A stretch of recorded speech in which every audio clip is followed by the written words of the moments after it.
Welcome to the Suitcase podcast, where we unpack stories that matter. So, this is the very first episode of the Suitcase podcast, and our aim is to have conversations around more difficult topics through the means of stories. Yeah, and we think stories are a really good way to approach these difficult topics. I think we've all been seeing how hard it is to talk about difficult issues right now. There's a lot of division in our society and a lot of fear about saying the wrong thing. Yeah.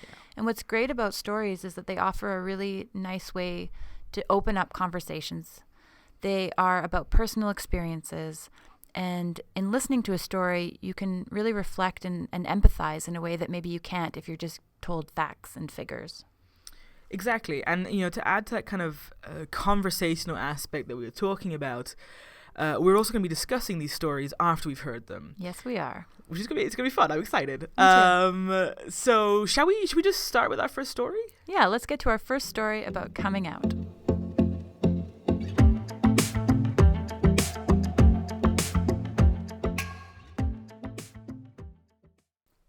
About 6 months ago, I learned that I was bisexual. I had suspected so for the better part of a year by that point, and been actively investigating it for a good 6 months. I was kind of caught between excitement and not really being able to put a finger on the whole thing, but I desperately wanted to figure it out. So on that cold, rainy day in October, when this wonderful woman finally pulled me close and kissed me, I instantly knew. And there was not a bone in my body not celebrating it. At any different point in my life, I would have reacted quite differently. In fact, I know that for the better part of my childhood and teenage years, I might have actually resented myself for it, save for the fact that the thought wouldn't even have crossed my mind. I was safely heterosexual and had easily a couple of dozen crushes on boys to prove it. A brief crush on a double X chromosome volleyball coach did admittedly throw me off, but since I was clearly not a lesbian, I dismissed it as inconsequential and moved on with my life. I was also very much religious. I had grown up in an evangelical-style Christian faith, complete with self-imposed guilt about insufficient Bible study and a pledge to save sex for marriage. Don't get me wrong, there were a lot of good things about it too. The community, once you're part of it, is incredibly kind and welcoming, and something I never thought about before was the unfaltering willingness of adults to listen and give advice. I've realized much later that that was probably incredibly important to my mental health. Growing older, however, you could say I kind of grew out of it. The first to falter, understandably, were my resolutions about sex before marriage. And after I had crossed that bridge and felt neither used nor ripped apart nor worthless than before, that led to a sort of prolonged domino effect. I slowly started questioning a lot of other opinions evangelical churches like to push. Amongst that, their rejection of same-sex relationships. Even as a devout Christian, I had never really believed that two guys kissing were doing something wrong, and now that I was getting more and more of an outside view, I started to realize how outlandish I actually found that position. I decided that a faith that deems significant parts of two of the most important things to human beings, sex and love, as wrong and sinful, only because they're not taking place within those narrow bounds prescribed by a 2,000-year-old book which has been changed again and again, simply did not make sense. The more I thought about God and discussed religion with atheists, the less the whole thing made logical sense to me. And that, paired with my frustration at the backwardness, slowly transformed me into sort of an agnostic. It wasn't easy. I especially had to come to terms with the fact that consequently there would also be no afterlife. Nothing to look forward to beyond my time here on Earth. It's actually a terrible thing to think about if you've grown up knowing that you'll someday go to a better place. But I think facing that possibility might have enabled me to become a lot more open to what was happening around me at this moment. And I started a journey of trying to really understand myself, which led to that fantastic kiss almost a year ago. I have not been certain about a lot of things in my life so far. I'm a fairly open person, always receptive to new viewpoints or differing arguments, which is of course of advantage when leading a meeting, but not entirely helpful for creating strong opinions about something. Coming out at 23 was an exception. I noticed it when coming out to another relative. Even though they are an incredibly loving person, of this particular thing they were not very supportive. So as their questions came, some more judgmental than others, I realized that for the first time, I wasn't questioning my own feelings or beliefs whatsoever. So for the first time when discussing a topic with this particular loved one, where we had strongly different opinions and feelings, I was able to stay completely calm. I answered, asking some questions back, and answered again until at some point the questions stopped. This had never happened before, and it made me immensely proud of both myself and of finding something that resonated so strongly with me. After becoming more comfortable with my new label, I started seeking out more conversations with Christians about homosexuality. Often when I met someone and learned that they were Christian, I immediately tried to gauge their stance and then discuss it with them, no matter whether they were affirming or not. In the beginning, I thought it was just a desire for passionate discussion, or because I wanted to educate people about this community, or because I wanted to nudge them to overthink their standpoint. Mostly though, I found that I was just listening to their reasons, sometimes talking about my experience, sometimes explaining how I had to come to be without religion at the moment. I kept having this feeling of wanting justification, a reasonable explanation why loving a woman would exclude me from this community, but I never outright asked for one because I thought that it was not my place anymore, having left religion behind. During a phone call with my Christian aunt, I burst into tears just because she was telling me that she had never understood why churches reject same-sex relationships and that there was absolutely nothing wrong with me dating a girl. I hadn't even known I needed that confirmation. These conversations and discussions were few and far in between, and I didn't give them much thought outside of the space where they were happening. That changed when I got a visit in the summer. An old friend was coming to town. I hadn't seen her for a while, so this visit was a special occasion, and it would probably be another months, maybe years, before we would meet again. Part of my teenage life was spent in the same church and same religious circles as her, one of those circles where I had absorbed rejecting messages about living as LGBT folk or having sex outside marriage all of those years ago. I came out to her via Skype a couple of weeks before she visited, so it wouldn't be an awkward thing to drop on her when she was already here. There were not a lot of questions and a general atmosphere of not knowing how to respond. During her visit, I was afraid of bringing up the topic, not knowing if it was because I didn't want her to feel weird or because I didn't know how to bring it up in a way that wouldn't feel pushy or judgmental. But feeling that familiar pull towards a discussion, I finally gave in to my curiosity the night before she had to leave, and we began talking until it became very, very late. It was an incredibly interesting conversation, and it was really difficult for me. Nothing she had said had made me question whether what I was doing was right. I was still certain of that, maybe even more so now. But it had also definitely pushed buttons in me that I didn't know I still had.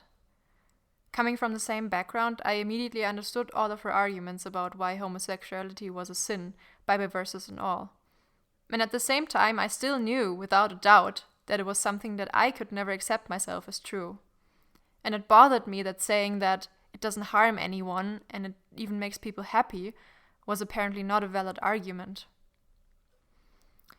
I particularly didn't like that I almost knew that she would be praying for me. Praying for my salvation, which meant praying for me to realize that what I was doing was inherently wrong, and praying for me to regret the things that I did.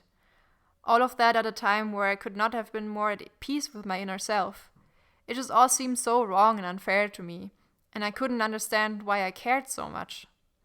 After all, I had realized that religion and God was bullshit and that it made too little sense to be real had I not. Turns out I hadn't. Part of me was evidently still at war with myself. Not about whether love is love, to be clear, but that was never in question. Instead, I was battling myself about whether I wanted to believe in God or not. I had just written it off as not being an option and therefore unimportant to me, since my convictions about LGBT and sex are and were incredibly important to me. But until that point, I hadn't realized that in my heart, I actually hadn't been able to say goodbye to the idea of there being more to life, and consequently, the existence of a God. I was missing the rituals, the community, and I finally realized that I needed to figure out what exactly it was that I was looking for, and how me, as a completely unapologetically queer person, could fit into a religion that had appeared as so rigid and unforgiving to me in the past. What I found were denominations that bless same-sex marriages without batting an eye, Christians who can't find it in their hearts to condemn love, and even evangelical preachers who interpret the Bible in a more historically considerate manner to support the LGBT individuals in their churches. Since then, I've had more discussions, finally knowing what answers I'm looking for, and with a little more patience for my disappointed self in those cases where I don't find affirmation. And I can just hope that fundamentalists someday will be able to see me with as much kindness and acceptance as I see myself.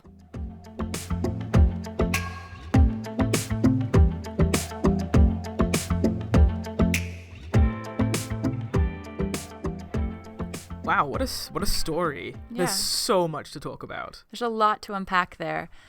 But I think because this is our first podcast and we're celebrating National Coming Out Day, while there's a lot to speak about in terms of religion and faith, let's try and focus on the coming out aspect. Do you have any kind of initial thoughts of, what you thought or what you felt during this story?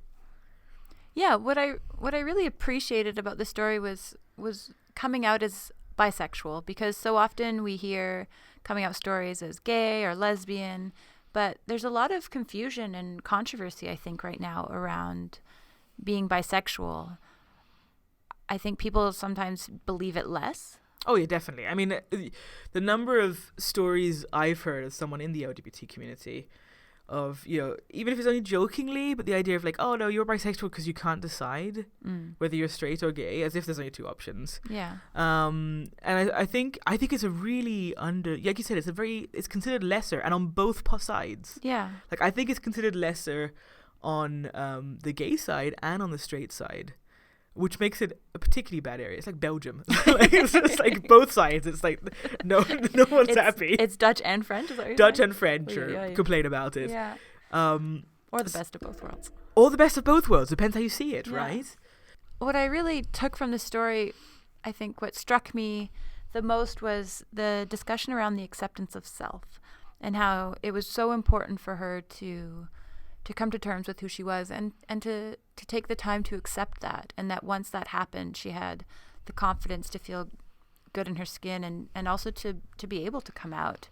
One thing I wanted to talk to you about, linking back to this acceptance of self, was this idea she raises about needing affirmation and not knowing about it. And I mean, I'm not LGBTQI, I'm pretty heteronormative. Maybe that's the understatement of the century. But don't laugh. I don't know.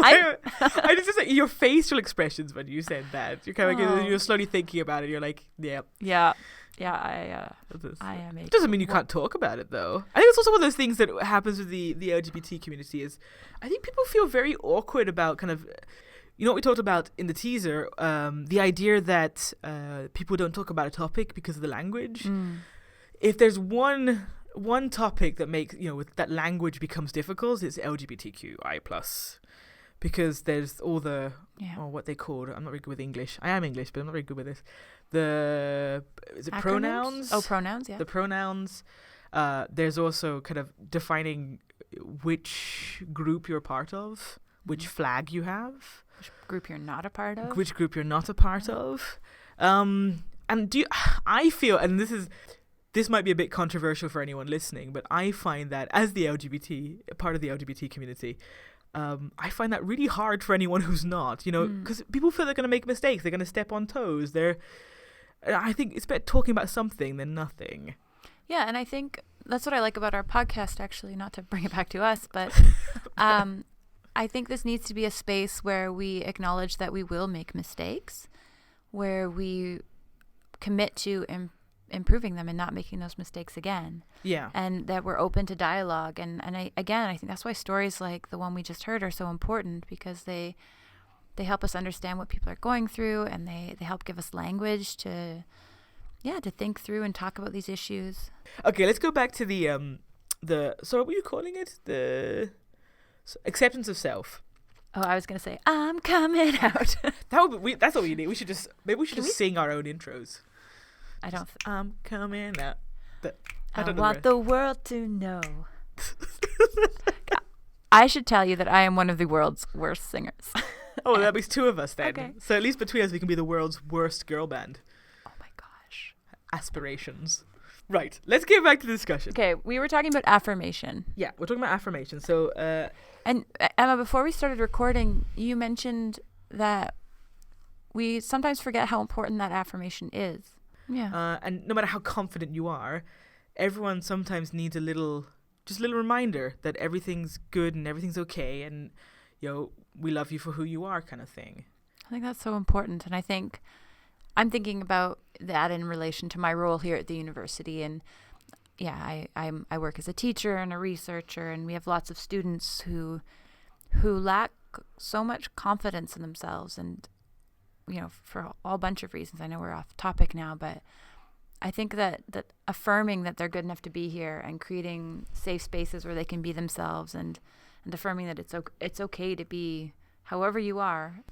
So Emma, in this story, we hear about this woman having to come out to her friends, to her family, and it strikes me that she had to come out a lot. Like, we talk about coming out, but it seems like it's a constant process.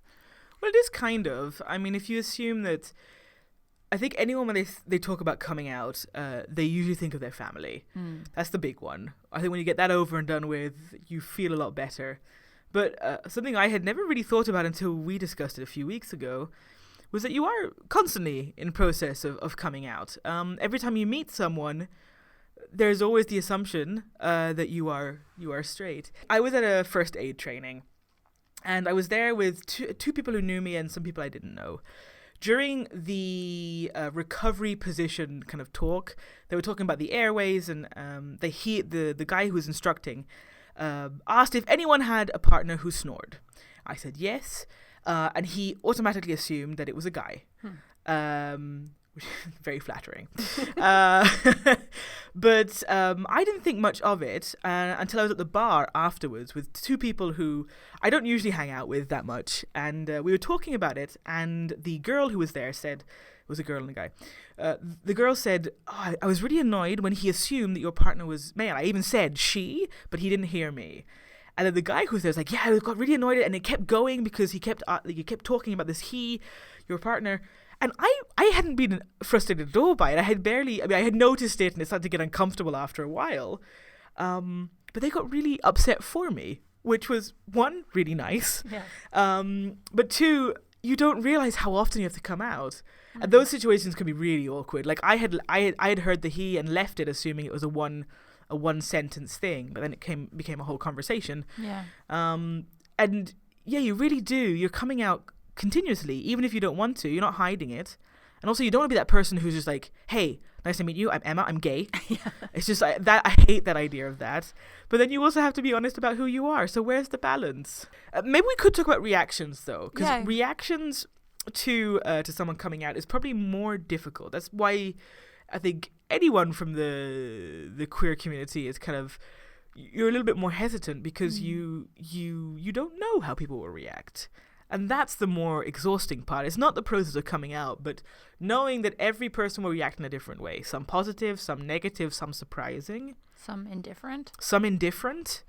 Yeah, what do you do when you come out to someone and they just don't care?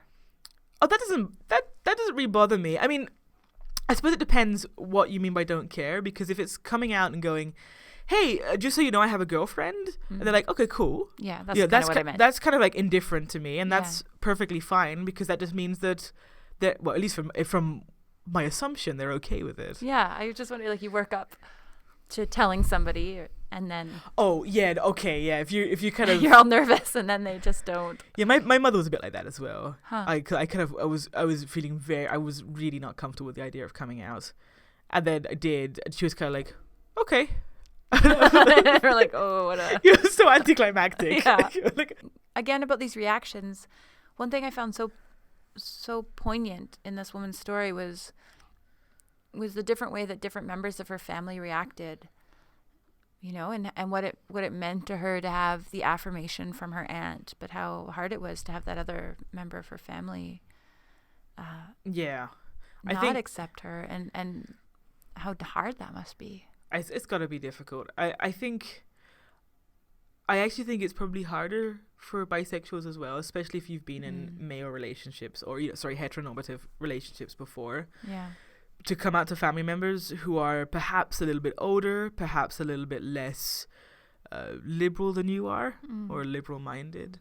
And because I think what happens is the automatic thought process is, oh, it's just a phase. Yeah, and that I think is really hard.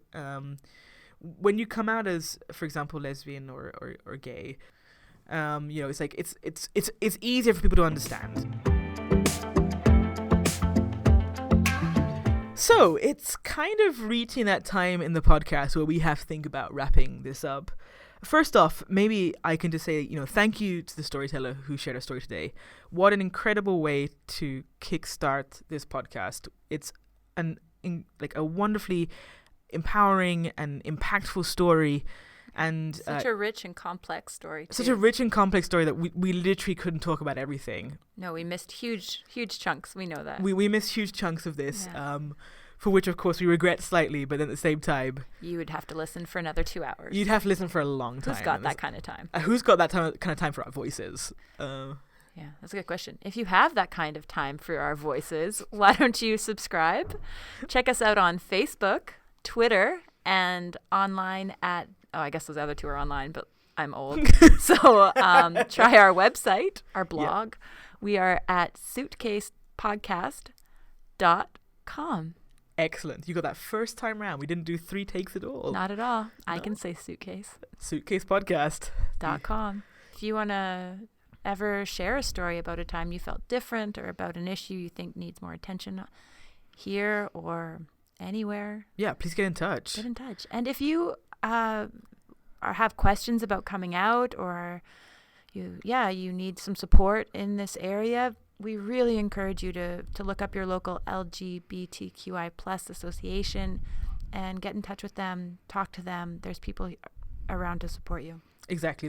These organizations are in place too as a support network. So please, if you are ever feeling scared or alone, go and find your local community. Yeah, reach out. On that note, thanks for listening. Yeah. Thank you, Jess, for being here. Thanks, Emma, for doing all the work about this. This has been an amazing first podcast. I'm super excited to hear the final version of it. Yeah. This is National Coming Out Day, so show your pride today, wear colours. And I think on that note, we'll be back in a couple of weeks, I guess. Yeah, look forward to our next story. Can't wait for episode 2. Thank you so much for listening. Until soon.